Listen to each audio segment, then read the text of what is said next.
오늘도 하나님께서 우리를 붙들어 주시고 함께 하십니다. 늘 승리케 하시는 하나님을 바라보면서 오늘도 믿음으로 살아갈 때 말씀 가운데 놀라운 하나님의 은혜가 임할 것을 믿습니다. 오늘 말씀은 사무엘하 4장에서 8장까지 말씀입니다. 늘 하나님을 의지하고 하나님을 바라보고 나가는 다윗은 하나님 앞에 온전한 삶을 살아갑니다. 자기의 원수가 죽을지라도 그 원수를 또 그대로 무덤에 또 매장시켜주는 일을 합니다. 아브넬과 더불어서 또한 이스보셀이 죽음을 당했을 때 그와 같은 일을 계속해서 하는 것을 볼 수 있습니다. 하나님을 가슴에 품고 믿음으로 살아가는 사람에 있어서는 늘 하나님의 은혜가 넘쳐흐르고 하나님의 마음이 흘러가서 그 가운데 정직한 삶을 살아가고 또한 풍성한 삶을 살아가고 많은 사람에게 선한 영향력을 미칠 수 있음을 봅니다. 이제 다윗이 이스라엘의 왕이 되어집니다. 그가 30세에 왕으로 등극해서 헤브론에서 또한 7년 6개월 또한 유다를 다스렸으며 예루살렘에서 33년 동안 이스라엘과 유다를 다스린 것을 볼 수 있습니다. 하나님이 주신 마음을 가지고서 나갈 때 하나님께서 그 40년 동안 그의 삶 가운데 인도하여 주시고 그를 지켜주시고 그를 도와주시는 것을 볼 수 있습니다. 5장 10절의 말씀 보면 만군의 하나님 여호와께서 함께 계시니 다윗이 점점 강성하여 가니라. 누가 함께 하신다고요?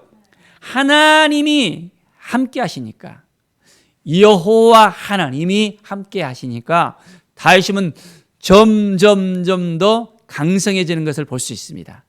다윗의 삶 가운데는 하나님이 함께 하셨다는 것입니다. 우리의 삶 가운데서도 하나님이 함께 하셔야만 됩니다. 하나님이 우리의 삶 가운데 떠나가 버리면 우리는 그때부터는 우리의 인생이 꽝입니다. 더 이상 어떻게 할 수가 없어요. 우리의 인생 가운데 하나님이 함께 하심으로 말미암아 우리가 승리할 수 있습니다. 하나님이 함께 하심으로 말미암아 우리의 믿음이 더욱더 굳세질 수 있습니다. 하나님을 더 의지하고 하나님을 바라보는 우리의 인생이 되어지길 바랍니다. 19절에 보십시오. 다윗은 하나님 앞에 여쭈어 가라사대 하나님께 묻고 나가는 걸 볼 수 있습니다. 내가 블레셋 사람에게로 올라가리이까 여호와께서 그들을 내 손에 넘기겠나이까? 다윗은 묻습니다.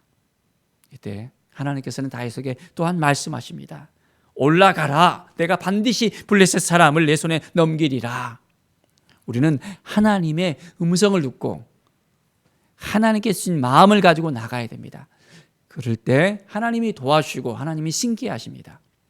그냥 마음만 급해갖고는 내가 하려고 이렇게 하면 하나님이 도와주시겠지, 저렇게 하면 하나님께서 인도하시겠지, 자기의 생각대로 하게 되면 일을 그르치게 되어집니다. 여전히 하나님을 바라보면서 하나님을 의지하면서 하나님 앞에 더욱더 가까이 나가는 그 삶을 살아가는 것입니다. 그럴 때 하나님께서 우리를 통해서 역사해 주시고 우리를 인도해 주시고 우리와 함께 하심을 분명하게 깨닫게 됩니다. 정말 하나님을 사랑하십니까? 그렇다면 하나님께 날마다 묻고 나가십시오. 하나님, 내가 어떻게 살아가야 되겠습니까? 무엇이 오늘 있어야 될 나의 삶입니까? 내가 전심으로 하나님을 바라보고 나갑니다. 내 삶은 주님의 것입니다.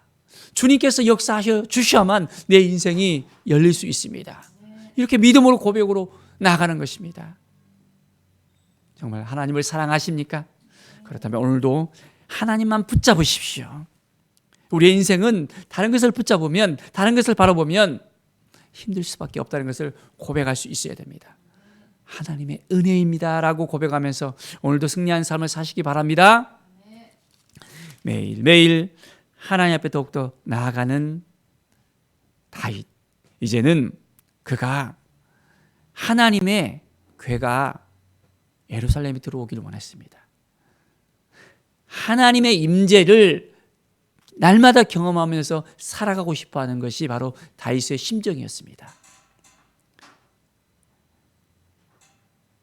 그래서 6장 3절에 보면 그들이 하나님의 궤를 새 수레에 싣고 산에 있는 아비나답의 집에서 나오는데 했습니다. 아비나답의 집에서 나왔습니다. 그런데 어떻게 됐습니까? 하나님의 궤는 어깨에 메고 와야 됩니다. 수레에다가 싣고 오면 안 됩니다.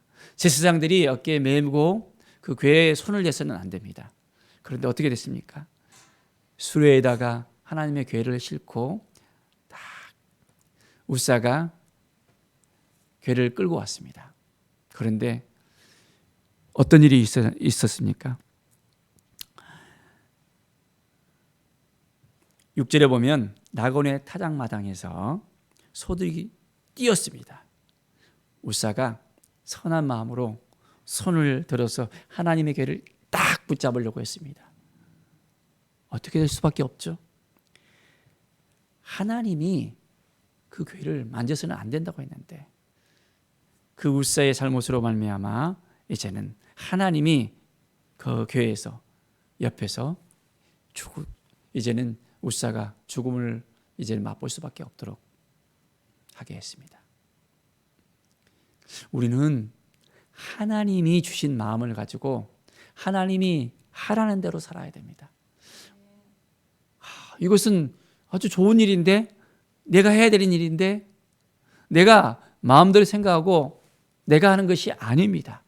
우사는 하나님의 궤가 이게 넘어질까 떨어뜨릴까 봐 선한 마음으로 잡으려고 했을 것입니다.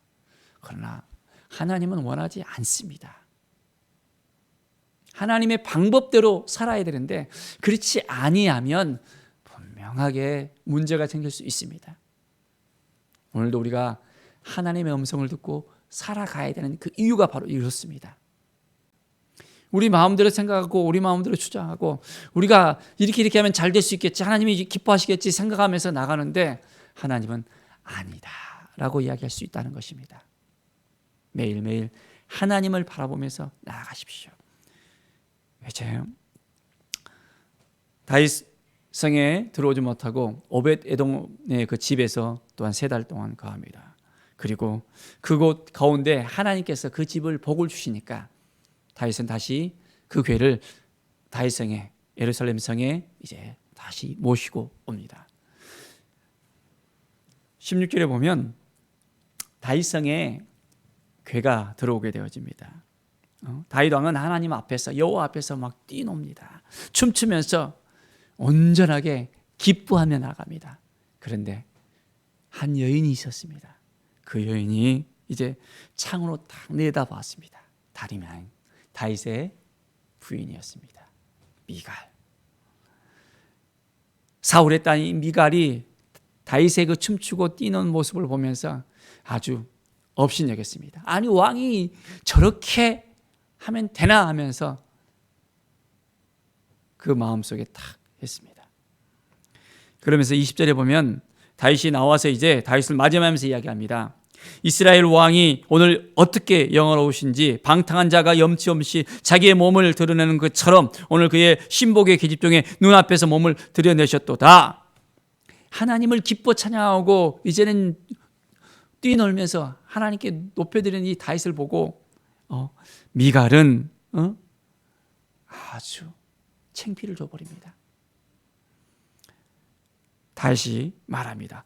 이는 여호와 앞에서 한 것이니라. 그가 내 아버지와 그의 온 집을 버리시고 나를 택하사 나를 여호와의 백성 이스라엘의 주권자로 삼으셨으니 내가 여호와 앞에서 뛰놀리라. 하나님이 행하신 것을 어떻게, 하나님 앞에서는 내가 언제나 뛰놀며 하나님께 영광을 돌리겠다.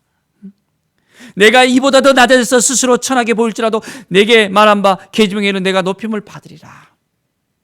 내가 하나님 앞에 천하게 보일지라도 이제는 하나님 보시기에 합당한 삶을 살아야겠다고 분명하게 말씀합니다.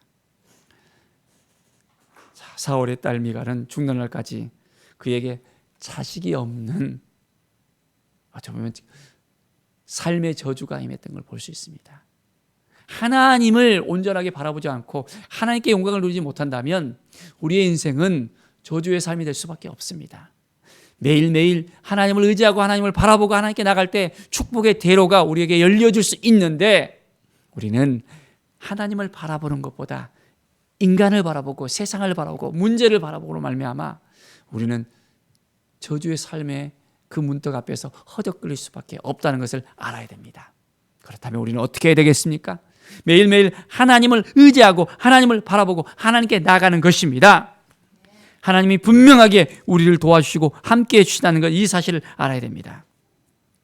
정말 하나님이 우리와 함께 하심을 믿습니까? 자, 7장 22절에 보십시오. 주 여호와여, 이러므로 주는 위대하시니 이는 우리 귀로 들은 대로는 주와 같은 이가 없고 주 외에는 신이 없음이니라. 주 외에는 신이 없다고 고백하는 것입니다. 이제 영원히 주의 백성으로 삼으셨으니 여호와의 주께서 그들의 하나님이 되셨나이다. 여호와가 우리 하나님이 되신다는 것입니다. 나의 하나님이 되시는 것입니다. 나와 함께 하시고 나를 인도해 주시고 나를 지켜주시고 붙들어 주시고 이끌어 주신다는 것입니다. 그 하나님을 온전하게 바라보고 믿음으로 살겠습니까? 우리의 인생은 매일매일 하나님을 바라보고 나가는 인생이 되어야 됩니다. 온전하게 우리에게 복을 주실 분은 여호와 하나님 밖에 없습니다. 그 하나님께 모든 것을 다 맡겨드리면서 주님의 뜻 가운데 우리가 살아가야 되겠습니다. 자, 이러한 삶을 살아가는 다윗에게 어떠한 복을 주십니까? 8장 6절에 보십시오. 다윗이 아말렉 다메섹 아람에 수비대를 두매 아람 사람이 다윗의 종이 되어 조공을 바치니라. 다윗이 어디로 가든지 여호와께서 이기게 하시니라. 다윗이 어디로 가든지 여호와께서 이기게 하셨다고 했습니다. 자, 블레셋 사람이든지 모압 사람이든지 아람 사람이든지 이제 에돔 사람이든지 하나님이 다윗이 어디로 가든지 이기게 하셨습니다. 14절에도 다윗이 어디로 가든지 여호와께서 이기게 하셨느니라라고 말씀하고 있습니다. 하나님은 우리에게 승리를 주시는 하나님이십니다. 우리와 함께 하시는 하나님이십니다. 우리를 인도하시는 하나님입니다. 그 하나님을 바라보면서 오늘도 승리의 삶을 살아가시기를 바랍니다. 믿음으로 살아가십시다. 말씀으로 살아가십시다. 하나님이 주신 능력으로 살아가십시다. 하나님께서 우리 한 사람 한 사람 함께 하시고 손을 붙들어 주시고 인도해 주십니다. 하나님이 함께 하시는 사람, 바로 그것은 하나님께 묻고 나가는 삶입니다. 하나님의 음성을 듣고 살아가는 삶입니다. 늘 하나님 앞에 나아가서 하나님을 찬양하며 하나님 앞에서 뛰놀면서 하나님만 이제는 높임을 받는 그 삶이 바로 우리가 승리의 비결이라는 것을 깨달아 알게 하십니다. 매일매일 왕같은 제사장으로서 이제는 하나님의 동역자가 되어서 하나님만 높여드리며 하나님과 함께하는 우리의 삶이 되어지기를 간절히 축원드립니다. 기도하겠습니다. 하나님 아버지, 감사와 찬양을 드립니다. 늘 믿음의 삶을 살게 하여 주시옵소서. 말씀으로 하나님을 바라보며 주님이 주신 음성을 듣게 하여 주시고 그 말씀 앞에 온전히 우리가 무릎 꿇고 이제는 하나님께 모든 걸 맡겨드리기를 원합니다. 세상을 바라보지 않고 문제를 바라보지 않고 하나님만 바라보게 하여 주시옵소서. 하나님이 주신 마음을 가지고 나가게 하여 주시옵소서. 오직 하나님만 찬양합니다. 여호와 하나님이 나의 아버지가 되심을 믿습니다. 우리가 믿음으로 살아가며 오직 하나님만 높여드리는 삶을 살아가게 하여 주시옵소서. 감사드리며 예수 그리스도의 이름으로 기도드립니다. 아멘.